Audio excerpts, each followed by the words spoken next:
What is up, everybody, and welcome to another episode of the Breathe and Air podcast, where everyday action meets extraordinary mindset. Today, we have someone that if you guys have been listening for a while, you know this guy and the music that him and his band makes. Mr. Sam Canty of Treaty Oak Revival. Their recent album, No Vacancy, has just come and it is doing great. We just talked about it, over 1 million plays on Spotify. So we have a lot to catch up here. But Sam, thank you so much for joining the show. B&A Wednesday. Yeah, What's happening, right, brother? Good to be back, man. Yeah, it is. It's been so cool watching y'all's journey and, you know, watching what you have been creating and building with Treaty Oak. So tell me a little bit, for those who don't know, give us a little bit background of, you know, who Treaty Oak Revival is and kind of what you stand for.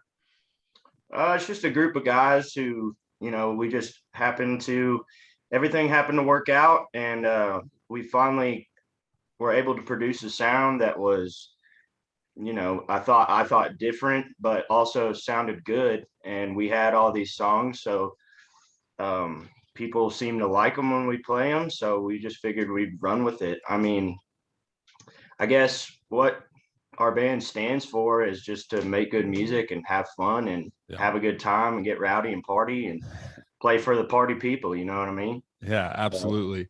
There's something about country music, and specifically the Texas country music scene, that seems to be, you know, taking this old country sound, like your classic 90s country sound, and it's starting to transform a little bit. You know, you're getting a little bit of some rock infusion and some other type of infusion of different types of music that are coming into that scene. So if you could kind of explain, for someone who hasn't heard the band, kind of explain what the sound is. It's a lot different now than it was back then, man. Yeah. Like I said, we already had an album, and I guess there were some songs on there that you could consider country, but I think now we're pretty much a rock band at this point. Yeah. It's kind of gone the full 360. I mean, the only country part I think is that sometimes I talk about like a girl or a bar, and my voice sounds like this instead of like screaming into the microphone or anything like that. So I don't know. I mean, bands evolve over time. And sometimes the sound changes. And honestly, I like the way us included, a lot of these artists are going. It keeps changing and changing and changing. Yeah. And they keep trying to keep it fresh and take it in new directions. So that's kind of what we're trying to do with this. It sounds a lot more, I would say, mature. Yeah. The sound has matured since our last project. So yeah. We're on the bigger and better things. Right. Yeah, definitely. That's the cool part about it too, is like, you don't have to put your sound or yourself in a box. Like, everything is constantly changing and your ear is constantly changing. People want to hear new things. I mean, you can do that. Yeah. That's always an option, but I don't want to do that. I get bored easily, man. Yeah. Like real easily. Yeah. So I'm always trying to challenge myself. And with this upcoming project, that's what I wanted to do, is to start fresh and see if I couldn't come up with a different sound or different ideas for songs. Maybe I think a lot of what was on our first project that we have out now is stuff that I personally went through. These are more stories that we had an idea in the beginning of what the song was supposed to be about, and then we wrote a story. It wasn't like a personal story, or like, I mean, maybe there's bits and pieces of myself in it, or Lance in it, or whoever was in the writing room at the time. But it's just, I wanted to do more, challenge myself to come up with a story instead of come from personal experience. Living out the experiences. Yeah. Which, I mean, sometimes you get some shit from people if they'll be like, that song's about me, isn't it? I've had like several girls come up and be like, yeah, and that's the one with the most views. And I was like, or most streams. I was like, yeah, well, it was a good song. I'm like, I'm sorry it didn't work out, and I'm sorry, like, you have to live with the fact that that one's about you. a little bit loosely based, Yeah. but yeah, I would rather challenge myself to come up with something original by myself that didn't actually happen. Yeah, no, I feel like that would be a harder part of it, because when you're writing about something that you actually have felt the emotions from, it's sometimes just flies off, because I mean, shit, you've experienced it, you know how it felt and all the details. But when you're actually, putting yourself in someone else's shoes, especially when you're writing, I feel like that poses a lot more challenge. Well, yeah, and you gotta remember, since we put this thing out and it's gotten the small following that it has now, and you basically at that point sign your name on the dotted line, like, hey, guess what? Now I got to write more music, Yeah. and I can't wait for like 10 more girls to break my heart, or like to like 10 more crazy things to happen that I can write about. Like, you got to make some stuff up, man. And Yeah. I took a page out of your book, because I do follow your podcast and I do listen to it, and I think it's great what you're doing and the message you're trying to send with it. But I decided to set a goal and make it. So my goal was at the big, like, so basically you have to start writing either before or right after the album is already released. Yeah. So you basically almost have to have half an album done before the album is released already. Yeah. So that way, you can spend more time on the music, and you're not just constantly trying to think of ideas and lyrics and stuff like that. So I made it a goal to take 15 minutes at least out of every single day or night to write a song, or at least try to write something, write a poem, write just buzzwords, whatever. If something just came to me, I would go into my truck at work, or I'd go into my music room and I just pull out my phone, either write it down or I'd sing it in a microphone. And so that was really cool, man. And you were a big part of that, just seeing your Instagram stories and stuff every day. So I appreciate that. you. Yeah, no, that makes my day right there. You're not, what you're doing isn't a lost cause, man. So cheers to that. Yep, cheers to that. I'll take a sip on that one. Well, that's awesome to hear. I think there's so many times where, whether it's music or anything, we have these ideas, these thoughts, and they're like, "Ooh, this is sick. Like, this is something I could really capitalize on, or maybe this is something that I'm passionate about," but it nothing comes of it. Dude, or maybe it's stupid. Yeah. Maybe it doesn't make any sense. Maybe it's dumb. But I mean, that song "Ode to Bourbon" was the song I think you discovered our band from. Yep. And I thought that song was the dumbest thing in the world. Like, I came up with the chorus first, and I was like, this doesn't make any sense. And then after a while, like, it did, because I mean, it's all just, it starts with an idea. It could be stupid, it could be rough, but there could be something there that you could salvage from that. So I mean, it's best. I mean, I have notepads and notebooks and stuff full of things that I go back and read them, and I'm like, what was I even thinking there? And I'll just rip them out. I'll rip the pages out. Yeah. Yeah, that's one of the weird things too. I think I've recently, within the last 3 or 4 years, started writing down a lot of stuff. I mean, notes for work or for thoughts that I've had randomly, gratitude, whatever it may be. But it's weird to go back and look at those things and be dude, like, it's great. I enjoyed it. Like, I usually use my phone, like the notepad on my phone, but I really like the physical touch of holding a notepad. Yeah, same. And just like scribbling, because you could like doodle or like just write some side notes and cross it out, like stuff you can't do like on iPhone. I literally went and when I was planning to start writing this next thing that we're working on, I went to Staples and just bought a crap ton of notepads, like a whole thick thing of notepads. Yeah. And I use it every day, almost every day.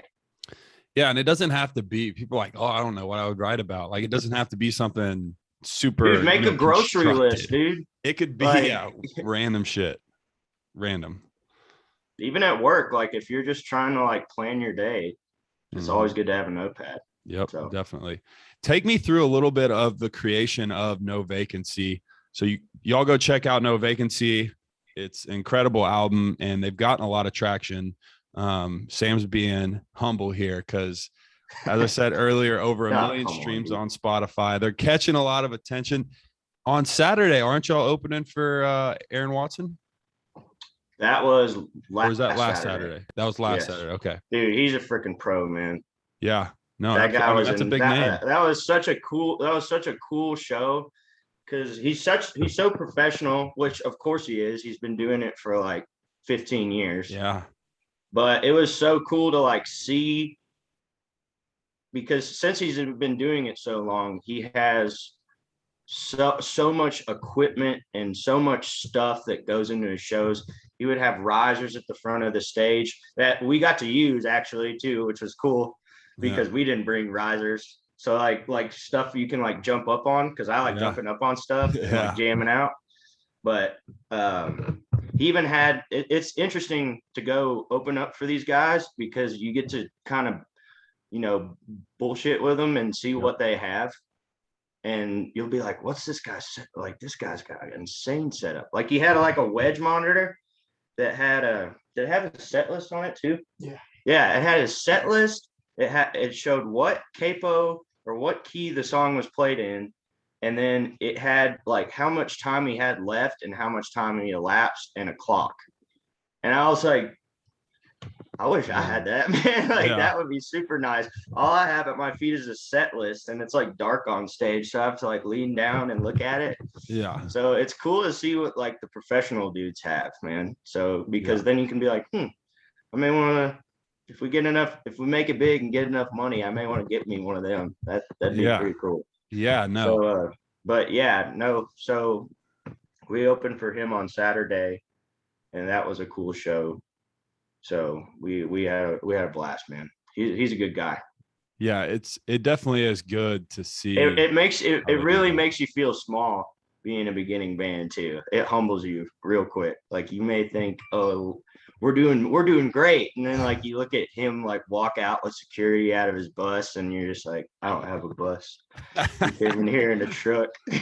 Hey, everybody starts at that level. Oh yeah, I know. It just feeds the fire, man. Yeah, it just aspires you to do better. You're like, maybe one day if I put in the work.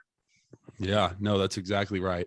And I mean, there's so much to be said about that. I mean, for anybody that's trying to start anything, like everybody started at level 0, and at some point, you know, the grind pays off, and you guys are making a splash. I mean, we just talked about the fact that No Vacancy was on one of the top Texas country music Spotify playlists. Yep. So, and I'm sure that music now, go check it out. There's a lot of good artists on there. No Vacancy. Yeah. So, I mean, those kind of things is that positive momentum that just keeps rolling. And I mean, once that thing gets rolling, it's a powerful thing. We're right. And, I mean, I know you're trying to talk me up, but I mean, it is good to stay humble. And, I will say that, but there's a lot of these artists that we've been fortunate is what we've been, man. Yeah.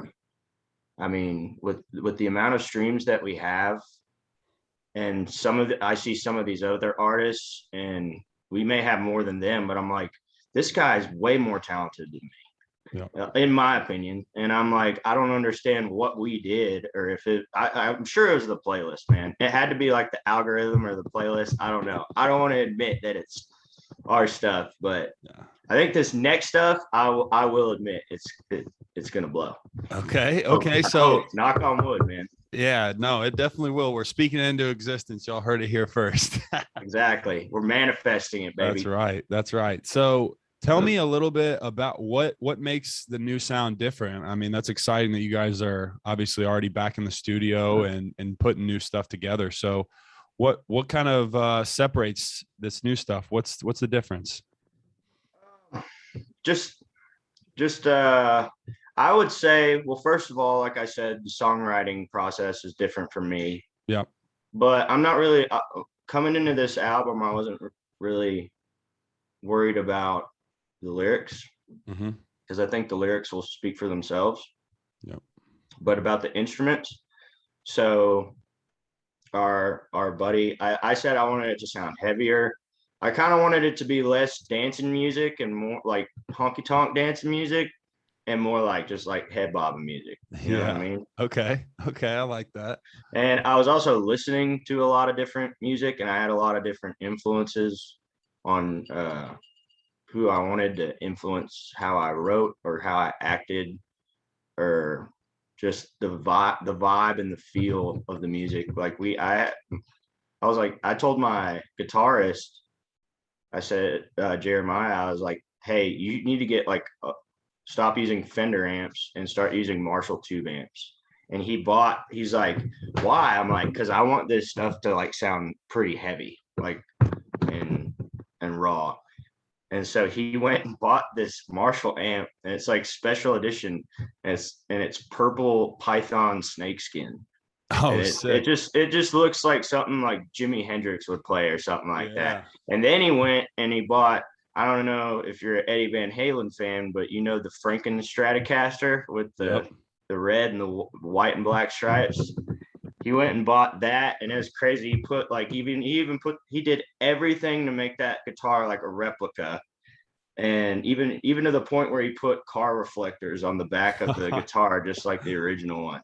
Yeah. So, and he loves that thing, and he shreds on it, man. It's such an awesome addition, and it's got such a good sound. So, mainly just using different types of instruments, different types of equipment. I really wanted it to be about, because I have a great band. Yeah. Like those guys are some of the most talented guys I know. So I wanted to kind of on this project show them off. Yeah. Because I felt like the last project was about me, and we are one group. So I wanted to kind of bring it home and develop like our style. Yeah. No, because the last album, if you listen to the songs on the last album, they're kind of all over the place.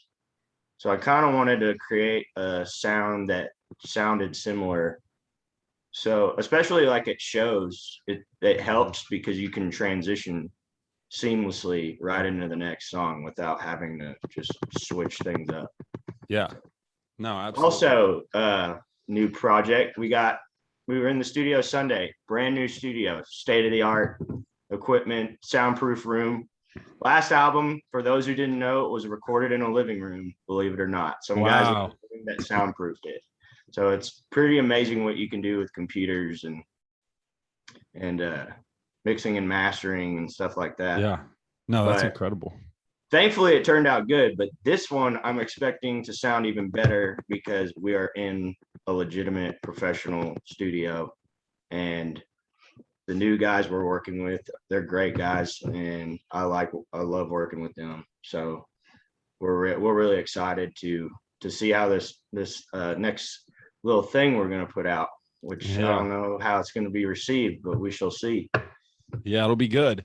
You you mentioned kind of that you were listening to a few different things, and there was a few different people that you were drawing from, whether it was stage presence or the sound of the music.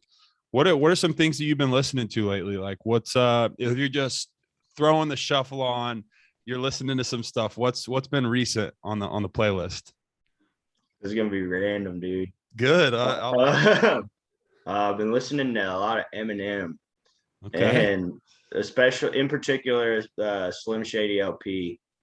Classic. For my it was like at the beginning, like right after the project dropped, like a few weeks, my guitarist came up and he's like, "Hey, I got a present for you." And I have a record player in my room, and he handed me he bought me a Slim Shady LP record. And I was like, dude, this is the greatest gift anyone has ever given me. I was like, this is one of my favorite rap records of all time, because it was the point where Eminem developed his own style. Like Slim Shady don't give a fuck. And so I kind of wanted to have that mindset going into the next project is we're going to change things up. We're going to, we're not going to be Eminem anymore. We're going to be Slim Shady. Like we're going to develop our own personality, and we're not going to really care what anybody else thinks about it because we think it sounds cool. So like, if you don't, like, I hope y'all like the music, but really this album was for us. So and it's still being made. So we'll see what happens. Yeah. But then too, I'm a big punk guy, if you couldn't tell Yeah. by like some of the melodies and stuff like that in our songs. But yeah, I've just been listening to a lot of Southern California pop punk bands. Yeah, some old school 90s pop punk bands. Because because that was like a huge part of my, I guess, musical vocabulary, was as far as artists go, is growing up. I grew up in Southern California for about 4 or 5 years out of my life. So it was back in the 90s or like early 2000s, where it was skater culture, surfer culture, dude. So everyone was just passing around like, hey, you gotta listen to this band, and this band's the next big one. And you listen to Blink and Simple Plan and Sublime, all those bands, man. I've just been kind of jamming that. And a lot of like the newer guys in the pop punk scene out there are coming out with some really cool stuff. And I've had a bunch of buddies from over there turn me on to some really cool bands. I've also been listening to some of the new stuff that's been coming out on the Texas country rock music scene, or whatever it is now. Yeah. And there's been some awesome stuff that people have been coming out with, man. It really sounds good. Yeah, it's exciting. Yeah, mainly just like kind of a lot of gangster rap and punk rock. Yeah, I always love to ask, because it's like, I used to get made fun of by my boys, because whenever I'd put on my shuffle on Spotify, it would be all over the place. Yeah, I'd be like, dude, whatever. Sometimes you get on kicks, man. That's how it goes. Yeah, like definitely. There'll be one week I'm on a rap kick, or there'll be one week there's one week I listened to Tejano like the entire week. I swear. Yeah. I love that. It's my stuff's always, it's just kind of what I'm feeling at that time. So that's the great thing. That's a great thing about music. Well, that's why I mean probably my biggest influences, or like my favorite genre of music, has always been rock, metal, rap music, especially big rap music guy. Yeah. I want to be a rapper before I want to be a country singer. I didn't think that was going to work out. There's too many white rappers. But yeah. So I really wanted for this project, I wanted to focus on the people that I wanted to sound like. I want to sound like the people that I like, my influences. Yeah. So I just started listening, like going back to what I used to listen to as a kid and what I used to listen to in high school and stuff like that. So yeah, and that was rap music and punk rock music and some country, a little bit of new country, Texas country. So just kind of tried to mix that all together and make it into something. If you look at I agree. I think if you look at it though, it's like there's a lot of similarities between old school, like we're talking lyrical rap music, and even like older 90s country. Some people may be like, what are you talking about? But it's storytelling, man. That is storytelling. Dude, it's storytelling and rhythm and rhyming and lyricism. So it's weird. I've been listening to like the new rap kind of lately. I've been trying to get into like the SoundCloud rappers and stuff. My friends kind of turned me on to some people, and I'll give them a listen. Sometimes like, dude, rap is going in that direction. The same as country. It's starting to turn into like heavy metal music and like punk music. Mm-hmm. Yeah, like I listened to this one guy. If y'all like rap, if any of your followers like rap music and like want to try something different, there's this guy named Kenny Mason. Okay. And I remember listening to this one song he has, and it goes from like a trap beat to like like full on acoustic, like Blink 182 guitar type stuff. Like I was like, what is this? Like it made me go, what the hell did I just hear? It was crazy, but I was like, these guys are really like experimenting.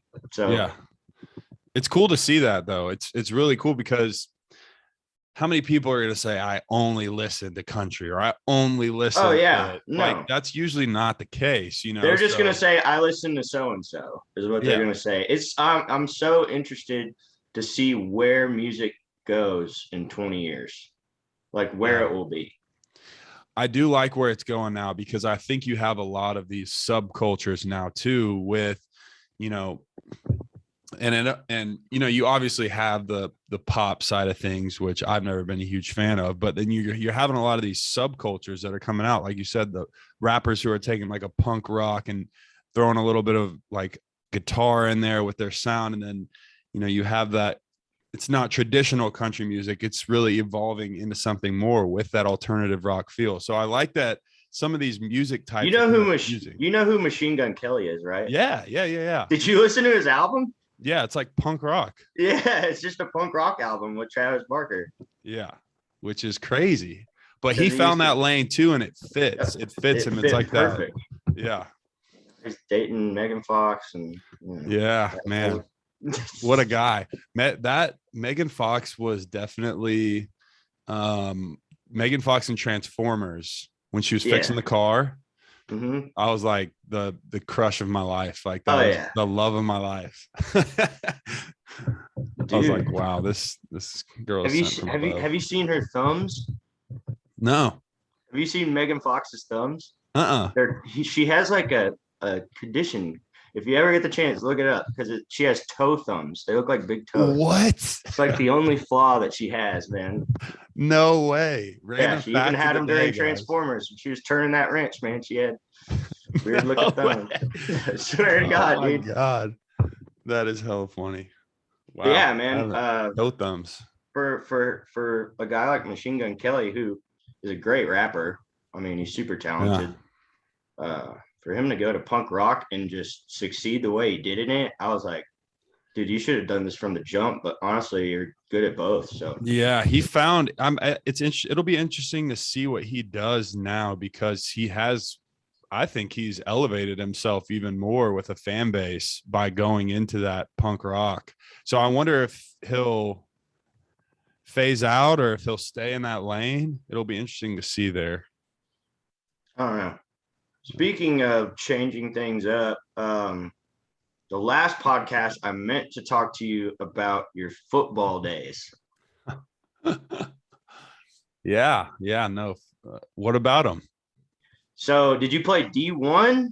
Was your college a D1 or D2? It was a Division II called Lindenwood University right outside of St. Louis, Missouri. Okay. It was one of those things, dude. And for anyone that's athletes listening, I mean, I know the recruiting game's probably changed since I was going through it, but I had D1 like AA offers, and then I also had some D1 preferred walk-on stuff. And in high school. Yeah, in high school. Okay. And I was coming off some knee injuries too, which never helps the recruiting process. But when I went to this visit, I was like, you know what? It's Division II, like it's kind of close to where I was currently living. I was like, I'm going to go have a great time, but probably not going to go there. And I go, and the facilities blew me away. The coaches were great and met some really good guys. And then they had a corner who actually plays for the Seahawks now, Pierre Desir, who was getting a lot of like NFL and media coverage, and was like, he ended up getting drafted. So I was like, wow, you have the opportunity. If you're good enough, they're going to find you. You can. And so was that like one of your goals, is to go to NFL? It was. I think for anyone that I think it's any college athlete's goal to dude, what if I got the golden ticket, man? Yeah, no, it is, dude. I mean, and like I said, I had 2 ACL surgeries before I even got to college. So oh my gosh. Yeah. So that's insane. Yeah, it was crazy, but I was lucky to play in college and, you know, not have any crazy injuries, not get surgery again. So that was an absolute blessing. But by the time it was over, I was like, I switched from quarterback to tight end my 4th year. Cornerback or quarterback? Quarterback, QB. Okay. And then that's what I played in high school. And then they transitioned me into tight end the last 2 years because we got a total coaching wipe, got new coaches in, ran a new offense, ran a new system. And they were like, hey, we really need a tight end. We think you can play the position. Would you be willing to switch? And originally I was like, no, I'm a quarterback. Like I've been, putting the last however many years into perfecting that. But when I thought about it, you I have was that just like, quarterback mentality though too. yeah, Like you're the guy with the ball who makes the plays. Like, yeah. It's just one of those things where, looking back, the thing I miss the most is the locker room, right? Like the guy being with the guys. Of course, you can't replicate the way that it feels putting on pads and going out and going to war with your boys. Like that feeling is like you can't feel it anywhere else. So that of course I miss, but overall, it's the bus rides, it's the being with the guys in the locker room, it's the cracking jokes and pranks and shit with each other. right. So when I was posed with that question, I had already put so much time into Lindenwood that I was like, you know what, like let's go ahead and make this transition, enjoy the last bit of time we have with the guys, and ended up being something that was great. It was totally different, but it was fun to see the field from another side of things. So, Right. yeah. I mean, I like me growing up, I never played any like I never played football. Like Yeah. never played football. I played football on the street with my Yeah. boys. Yeah. No pads, like getting scraped up. But I mean, I never have been in a football locker Yeah. room with people or anything like that. So I mean, I'm always curious, Yeah. especially in college. Like it's got to feel a little bit like because I watch, so like Hard Knocks is on HBO Yeah. right Yeah. now. Yeah. So I've Yeah. been watching the Cowboys, dude, and I just geek up at like the stuff that they're doing at training camp and stuff like that. Yeah. And I can't help but think that, I mean, even though obviously NFL thing didn't work out, I feel like you probably gained a shit ton of leadership skills. And that's probably why you're motivated the way you are and why you have such a good work ethic and why you work so Yeah. well with people is because of that experience.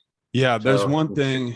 Yeah, I agree. There's one thing that I always say, and it's like, you look at everything that's going on in the world today and like all the stuff and all the bickering and the division and stuff. And I'm like, look, you're in a locker room with 100+ dudes. And I'm telling you, I've played with black, white, Asian, purple. It does not even matter. I've played with people who are super no, you're wealthy. there to I've play a played with game. people who are literally have been homeless or are home. Like I've played with so many different people. And that's the thing that's beautiful about the game of football and sports in general, is that everyone in that locker room had one common goal, and we all had to work together to be able to get to that goal. And that's just like a band. That's just like your work. No, I was about to say I mean, it's the same thing. I yeah, mean, the band's my football locker room, yeah, dude. exactly. Like we do the Exactly. exact same stuff. We talk shit to each other, play Yeah. pranks, Yeah. do all sorts of cool stuff. But at the Yeah. end of the day, we're all just we're all fam. You know what I Yep. mean? Yep. And that's the beauty of it. And that is what I wish everybody that has never been a part of something like Could that get to could experience. feel. Yeah. Is people coming together for a common goal, no matter what, like, and being able to, the work ethic that it takes, the discipline that it takes, learning to fail, learning to get knocked down a million times physically. Like, you're Oh going to yeah. get knocked down, usually more mentally in the normal world, but just Oh, it's the same thing, right? Physically, you can get knocked in the dirt too. But hey man.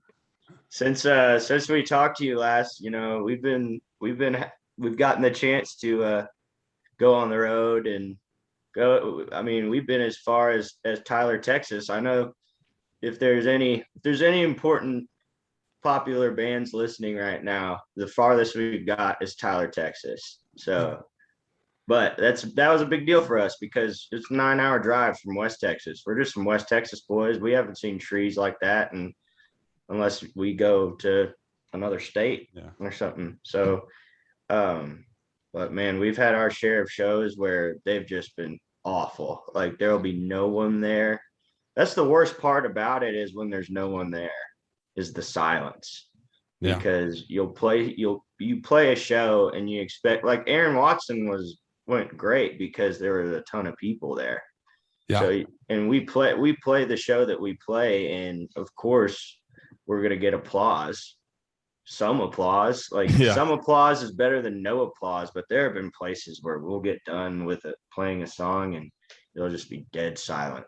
And like it's so uncomfortable.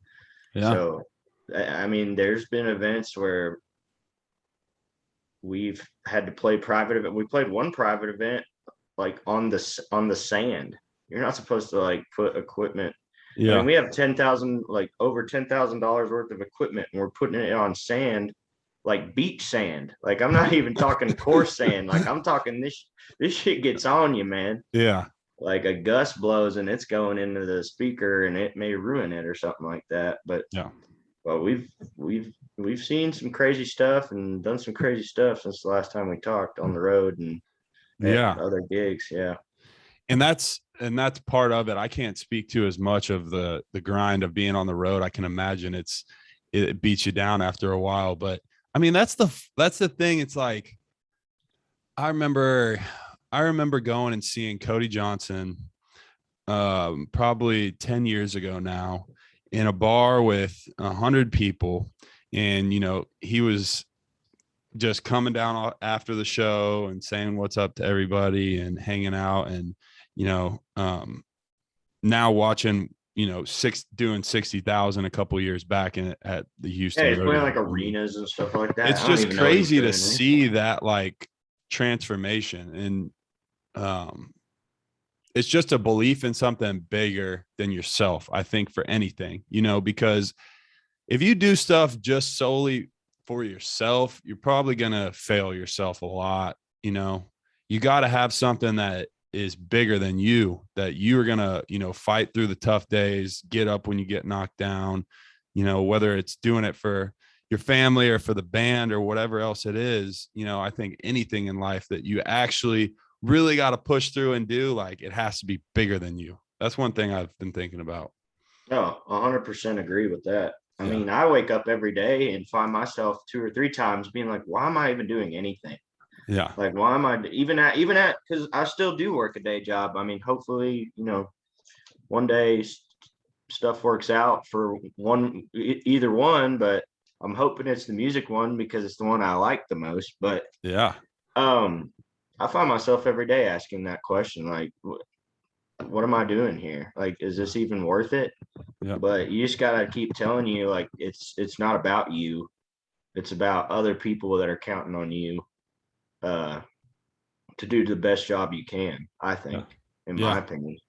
And that's something you can always hang your hat on, but too, you're obviously passionate about what you're doing now, and you're gaining traction. I mean, y'all have, since we talked last, which I think it was, God, was it last year?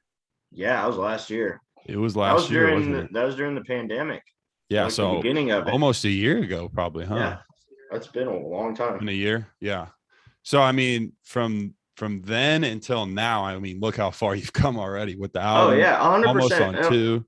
I mean, the shows, I mean, that you've been doing, I mean, they can speak for themselves too. The fact that you're gigging like you have been, crowd or no crowd, I mean, that's something to be happy about. You're seeing progress. And that's why I think it's easy to get caught up in the exact moment where you're like, shit, this went wrong or that went wrong. But when you zoom out and you look at the thing and you're like, last year we did this and this year we did this, look how far we've come. Like, I think that's a good way to look at it.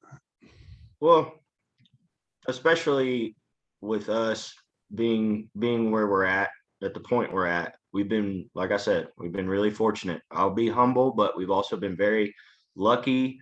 Stuff just happened to go the right way. And I think that's how a lot of things are in life. Sometimes something just goes right, or maybe a couple of things go right. Maybe it's like a snowball effect. Like maybe one small thing goes right, like even being on that playlist, and then the next thing you know, it snowballs into something huge. Yeah. And we've been really fortunate, man, to open for and play with some of the guys that we played for so far. Like, I mean, so we played the Ector Theater so the Ector Theater, for those who don't know, for the song Ode to Bourbon, that's where the first single we ever came out with was the live track. That's the one everyone is probably most familiar with besides No Vacancy. And that was recorded at the theater where we opened for Aaron Watson. Well, we wouldn't have gotten the Aaron Watson gig if we wouldn't have opened for Shane Smith and the Saints. And we wouldn't have opened up for Shane Smith and the Saints if we wouldn't have put on a hell of a show when we played this. It's like a public free concert, but it sold out. Our show sold out and it was free. Yeah. But the whole entire theater was packed. And Yeah. it was probably like one of the best shows we ever played. I think Aaron Watson was the best show we ever played now. Yeah. But it's nice because it's like you just keep getting better as you go from show to show, because even from the worst ones, the ones where there's no noise and there's no people, you still learn lessons, or like regardless, you're going to learn a lesson from it. Like, oh, maybe next time we need to talk to the bar about promoting it. You know, maybe there was an issue with sound. Maybe they scheduled it on the day a big name was playing down the street or something like that. And so everyone was going to see them and the bar was just dead. I mean, most of the time it may not be you, but you live and you learn, I guess. Yeah, no, absolutely. Lance, especially in this thing. Yeah, no, Lance, I want to pull you in too, because I want to get come on, man. A little bit of. I'm going to go get some more apple juice. I'll be right back. All right, Sam's taking an apple juice break. Yeah. Lance, we've heard some of Sam. Good. So go ahead and introduce yourself to everyone that, can't see you right now. Yeah, no, absolutely. How's it going, everybody? My name is Lance Vanley. I am the rhythm electric guitar player and I sing backup vocals.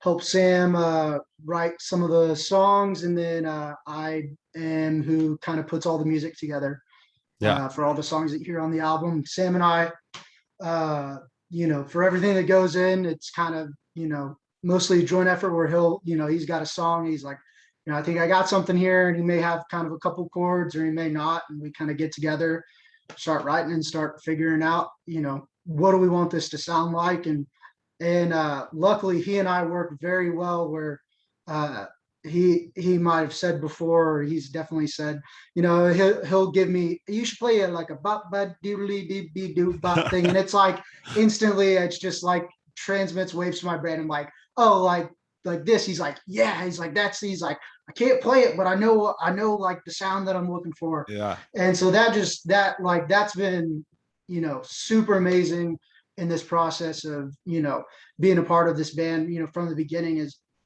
Sam and I vocally work super well together. We blend, and that just makes it, super easy to sing these songs and to go out and have a good time. Cause it's like, we always just end up linking up and it just works out. Yeah, no, I remember talking about that, and I think that's a really cool part about bands that have, like, everyone kind of has a little role that they play, and it's so cool to see everything come together when you have that musical chemistry. I have a buddy 100%. That's like that. It's like you get together and, like you said, he can name off a little melody and you can make it come to life.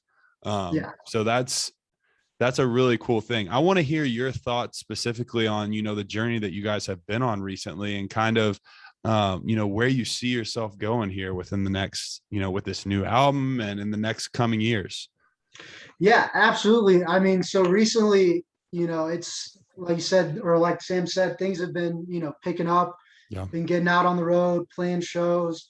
And really, I mean, we're just about to hit our busiest month. It's going to be October. We're going to be playing 6 shows all over West Texas, all over Texas, really.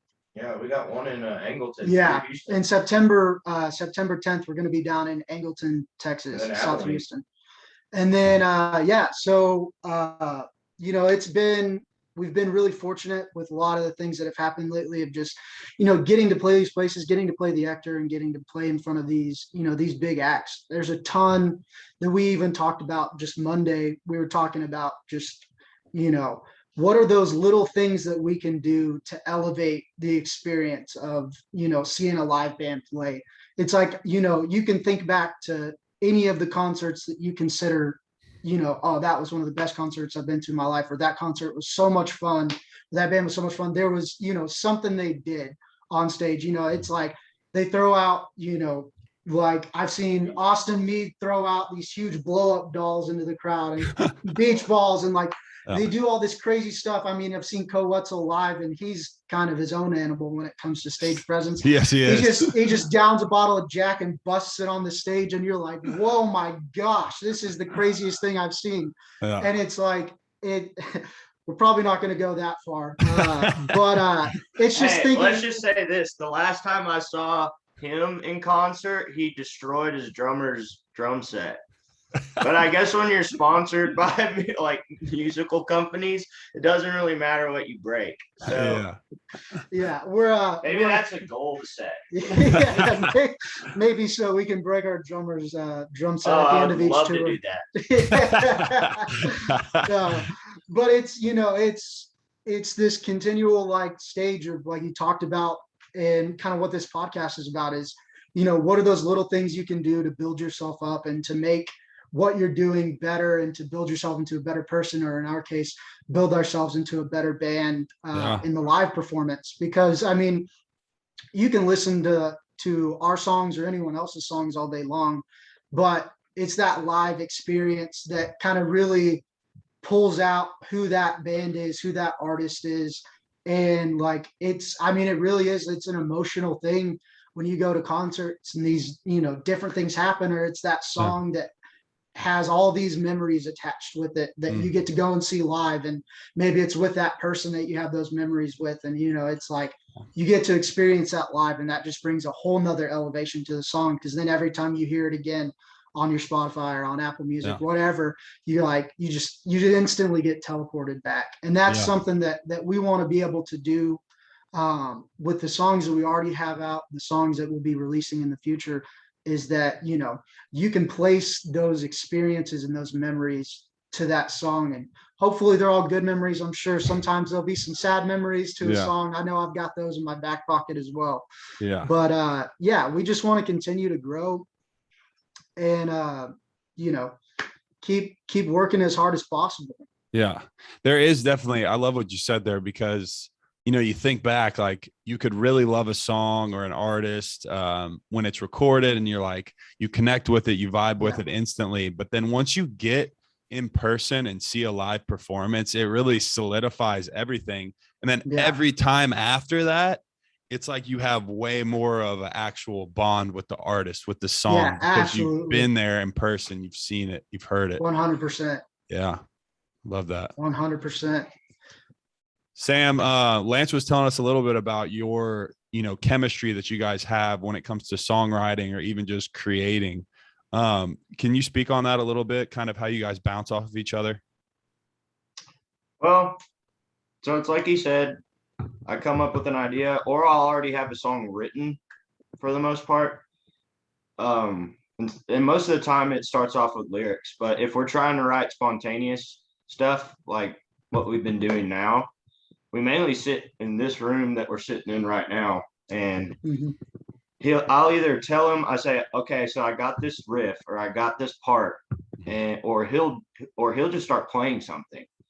And sometimes he'll switch it up, and then I'll say, I'll be outside, because I have a balcony right next to it. So you can ask Lance, I just go chain smoke cigarettes and meditate the entire time. That's my writing process. And I'll come back in, or I'll hear something, because the walls are so thin in my apartment. I can hear him playing something, and I'll be like, that sounds cool. And I'll come in, I'm like, I like that. I was like, quick, like, so he has a looper pedal. So for those of y'all who don't know what a looper pedal is you can play a part and then click it, and then it'll play it over and over and over again. So if we find a part that we like, which is kind of what we did with our most recent song that we're starting to write, is we'll just repeat it over and over again, sit there with pen and pad, and we'll just try to come up with some parts. We'll freestyle, or if we have something in the catalog that we've written that could apply to it, you just use that. We can use that, and then you build off of it. Yeah. So, I mean, when he's saying that we feed off of each other, it's mainly on stage. So I sing. That's my job. I'm a decent guitar player. I know a few chords, but I don't know enough chords like he does. Yeah. I mean, he went to school for it. So, Yeah. but when we do sing, I can feel if I change something up, he's super tight, super quick to change it up with me. So it's a good person to have especially in a show, when you do want to change something up, maybe. Mm-hmm. But as far as the writing stuff goes, we just come in this room and lock ourselves in here and just try to come up with something that sounds good. Sometimes we come in here and we don't get anything done. Yeah. Or maybe we just get one thing done. Yeah. That's what we try to, that's our goal, is we try to get at least one thing done. So that way you didn't spend 3 or 4 hours or however long we spent doing basically nothing. But I think recently we've been in the right, I don't know if we've been in the right mindset or what it is, but we've been coming out with some pretty cool stuff, and I really enjoy it. So, well, yeah, even on that note, there was something that we had written, I don't know, a few months ago in here, and Sam kind of just had this melody line, and kind of like worked on that, and then we brought it to the band, and we're like, hey, we kind of got this idea, and it's kind of like the best way I can kind of describe the melody line is almost kind of like a little bit like Irish melody line. If you think, it's like a happy, like, happy-go-lucky type okay, sound. so this is all right, Mason.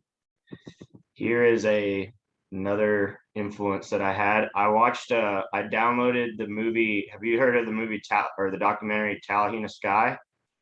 I don't know if I've heard of that. What's it on? It's a Kings of Leon documentary. Oh, okay. Yeah. Yeah, it's a documentary of Kings of Leon. So I'm a huge Kings of Leon fan, and I actually went and saw them. I think it was the year before last at the Houston Rodeo, and it was so sick. Yeah. But I really like their melodies and their guitar parts. So I came up with, I was just listening to them a bunch, and I had this melody and it was stuck in my head, and I couldn't play it on the guitar. So I told him, and I did the thing that I usually do. I do scat language. Diddly, diddly, diddly. And like he started doing it, and he was like, I like that. He's like, this is like a happy song. It's not sad. I was like, yeah. I was like, I want it to kind of be happy. I mean, it can be a little sad, but yeah, we presented it to the band, and they were like, this is awesome. And so then they all kind of just started coming in, and I mean, what we'd come up with, it ended up, we knew it was kind of a chorus section, but we weren't, kind of sure what the feeling of the rest of the song was. And so we kind of kept this kind of happy-go-lucky, kind of like, dancing around vibe. And then all of a sudden, our bass player just came in on this like really groovy, like halftime part, just hanging on a note. And we kind of sat there, and I was like, keep playing that. I was like, and then got our drummer, I was like, hey, I need you to, play something along the lines with that. And we ended up kind of finishing out all the music for the song. And it still has this whole vibe, but we then were able to bring in kind of the new sound that we're reaching for this next album. And it's kind of, like you said before, we're going to have, it's more music focused, and obviously lyrics are still going to be, to the best of our ability, and, all of that, but it's this sound that is a little more heavier, kind of leans into some more Southern rock type stuff. And I remember it was just that practice. I was like, and it's not that practices have been boring or anything like that, but it was just like, all of a sudden we spent like an hour and a half working on that. And I was like, this is the most fun that I've had in such a long time. Cause we had not been in a writing mode for so long. Cause it was like, we finished up the album, we got that done, and we still, we'll go over originals from time to time, but it was like the new stuff. The best thing is the new stuff, because it's fresh and new, and you haven't played it 100 times. Yeah, exactly. So, exactly. And it's cool because you get to work with everybody in the group, and everybody gets to put their little bit of magic into that, like their little part. Yeah. So yeah, no, 100%. And so it's just, it's been a great time because it's like you said, it's like you can kind of get stuck in a rut. Sometimes, if we're playing, we're playing the same songs over and over again because obviously we're writing new stuff, but a lot of the new stuff we have, we're not going to be playing any of it live for at least a little while because, we don't want to play it out before we even get the album out. Yeah, But exactly. we do the latest single that we're gonna put out. We have been playing it, and so far it's been killing it. So yeah, it's gonna be great. Yeah, like you said, we got it all finished in the studio last Sunday, one day. Got in there, got it taken care of, and right now, it's just in the process of being mixed and mastered. And so we're waiting on that to come back. Waiting on a little bit of artwork right now as well. And so we're just, pretty much it's kind of as soon as we get all that together, we're just going to be pushing that so people can have something new to listen to. Because it's like, Sam will get texts from people. It's like letters to Santa Claus, dude. I get them in every day. Like, what? I want this music. I want new music. And I'm like, we're working on it. Yeah. Patience. yeah, exactly. But it's, we're planning on having this one come out hopefully in the next few weeks. And then hopefully as well, we've got another one down the pipeline to hopefully come out near the end of October. And kind of so we can have a couple of songs that we put out that aren't going to be on the next album.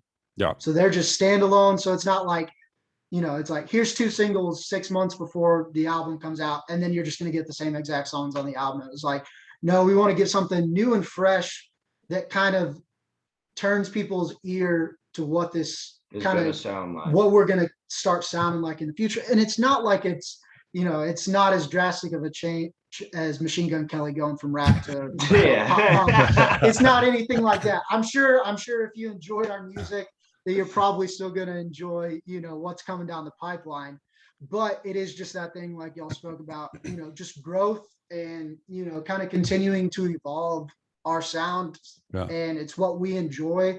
It's what we enjoy playing. And, and it's stuff that'll continue, I think, to possibly even, perform better live than what you hear on the album. It's going to sound great there, but it's like, there's just some elements of that, being in a live setting, like we spoke about before, it's like, it just, changes the whole dynamic. Well, yeah. I mean, I think with this whole project, the benefits outweigh the non-benefits. I mean, I think we have, like you said, we have fun at practices because we're playing stuff that we like to play. And like I told you, Mason, that,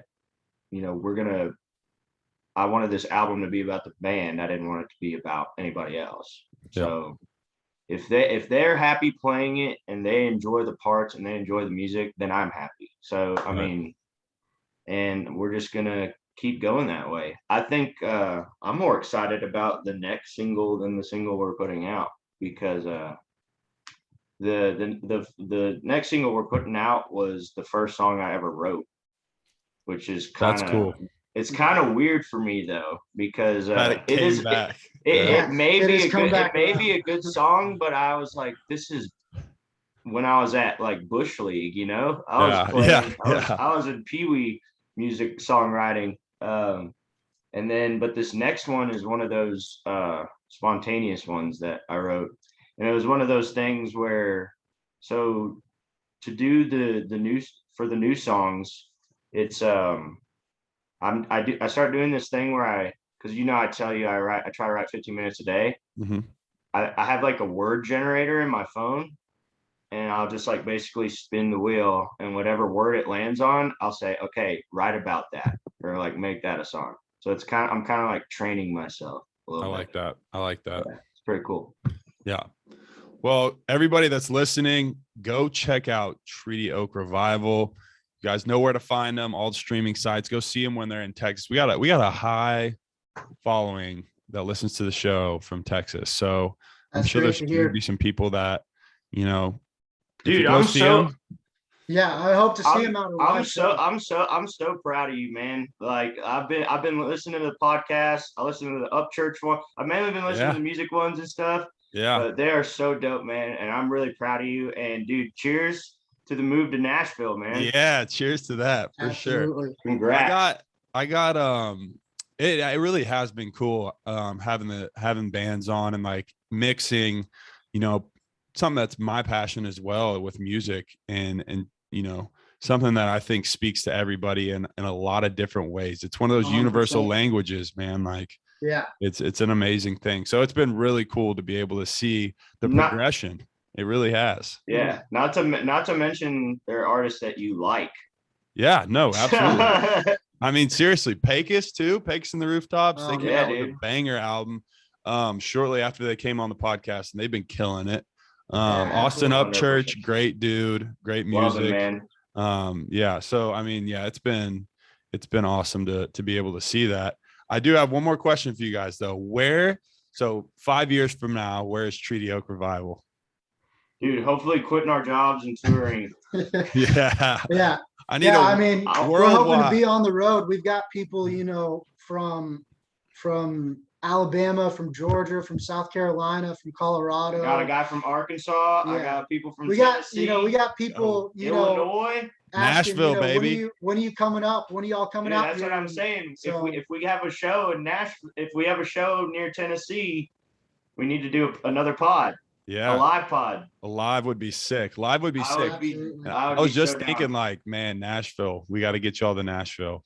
That would be awesome, man. That would be sick. That would be amazing. That'd be the dream. But yeah, I mean, yeah, just for the future, just continue to do what we do, make music that we enjoy, make music that other people enjoy, and have a good time while doing it. You know, like you said, the dream, I mean, for anyone in our position or around this, you know, it's always, you know, how can I turn this into my day job so I don't have to do my day job anymore? Yeah. Because I mean, that's, you know, it's hard to find something that, you know, you can truly give 100% to, that you're just absolutely in love with.